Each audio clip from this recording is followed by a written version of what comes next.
Од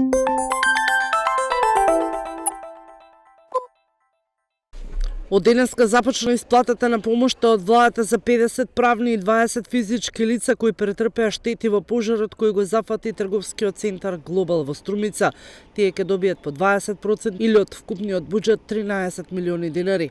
Општинската комисија ги сублимираше збарањата за штети за заеднички извештај на штетата кој го достави до Советот на општина Струмица, а по негово усвојување беше доставен и до Републичката комисија за проценки на штети. Секако денеска на наменска сметка на општината, односно пред некој ден на наменска сметка на општината стигна 13 милиони денари со намена да се обештетат опожарените дуќани во трговскиот центар Глобал.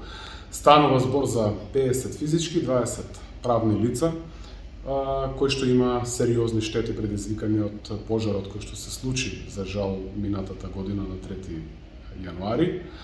Јас се надам дека такви лоши работи повеќе нема да ни се случуваат, но во исто време и луѓето треба да знаат дека никогаш нема да бидат оставени сами, ниту од страна на државата, ниту од страна на општината.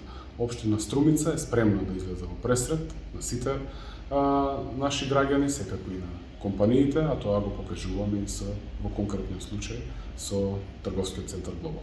Во моментов, трговскиот центар Глобал работи со полн капацитет во зависност од интересот на трговските субјекти.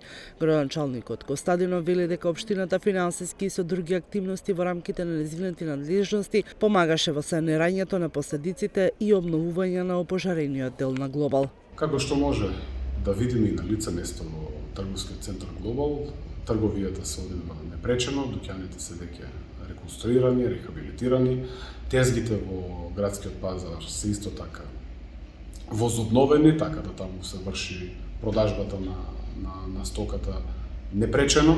Може би остануваат уште некои детали, како што се воздушните завеси на влезовите, промена на вратите на трговскиот центар Глобал, но тоа во ќе го решаваме заедно со комуналното. Во пожарот кој избовна ноќта минатата година на 2 јануари беше опожарена 1/3 од градскиот пазар, а повеќе продавници на приземјето и првиот кат од вториот и третиот се урна и покривот.